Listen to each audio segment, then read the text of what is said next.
Happy Advent, everyone. It's good to have a chance to share with you and to be with you virtually, even if we can't be together in person. Today we're looking at John chapter 2, and we're looking at the wedding in Cana. And this is a wedding which very nearly goes horribly wrong, but I'm sorry, I can't even...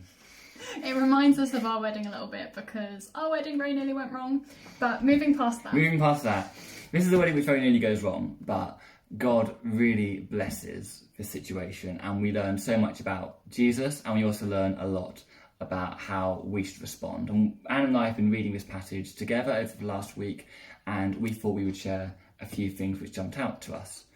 But before we do, it might be worth saying, what's the big deal in this passage? What is the conflict? After all, why is running out of wine such a big deal? Well, contextually, the bride and groom were expected to be able to provide, especially at a wedding where it was likely that the whole village came together to celebrate.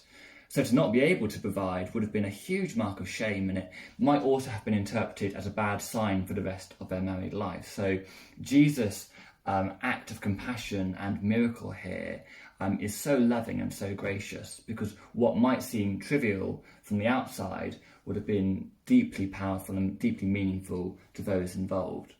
So let's look at Jesus, and let's look at the Jesus revealed to us in this passage. Would you talk about that? Yeah, so the first thing that that really stands out from this passage is it's actually quite a seismic passage in Jesus' story, because it's the first time that Jesus truly shows that he's God. You know, this isn't just some parlour trick, this is a miracle. It's heaven and earth coming together, and Jesus really showing his divinity. But I think we can learn even more about the kind of person and the kind of God that Jesus is by looking at where he chose to do his first miracle. So, you know, he doesn't choose to do it on top of a mountain in front of thousands of people. You know, he chooses to manifest his glory in a kitchen at a wedding. Like Micah says, it's a really personal miracle. And it reminds me of, I think it's a pattern in Jesus' story. You know, he was a king he's a servant king. He wasn't born in a palace, he was born in a stable. You know, he washes his disciples' feet. And when he saves humanity, he doesn't do that with pomp and you know, a big sword. He dies for us.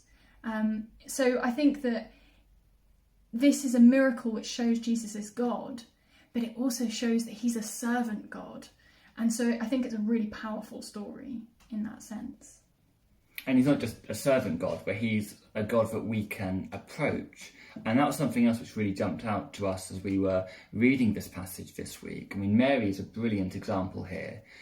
Mary identifies a problem and she takes it to Jesus with confidence. And I think that we should feel encouraged to follow Mary's example, to take things to God in prayer.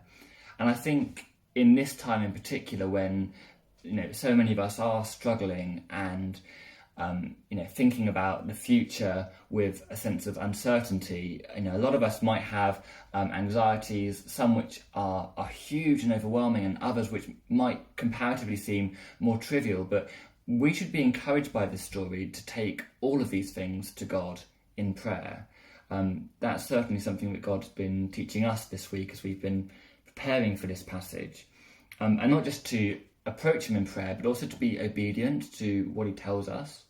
And he might tell us through prayer, he might tell us through his word, but as the servants do in this passage, we should be obedient to what he tells us. And I don't know about you, but if I was the servant in this story, being told to do these things with the Jewish purification water gallons, I couldn't say I'd understand why, but the fact that the servants do leads to such blessing and miracles. And I think that's a reminder to us that even when we don't always understand what God's telling us to do, it is important that we follow him, we trust him, because that's the way that his love and his blessings can flow.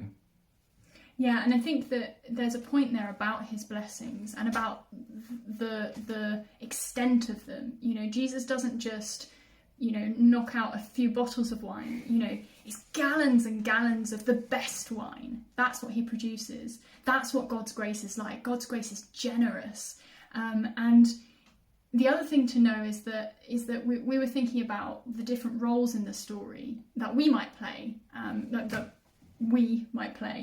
and Michael was talking about Mary and the servants sort of working with Jesus and trusting him. But I think that we often fill the role of the master of the feasts and the bridegroom and the guests, receiving God's grace and not really recognising it for what it is. I mean, John says that the master of the feast doesn't know that Jesus is responsible for this lovely wine.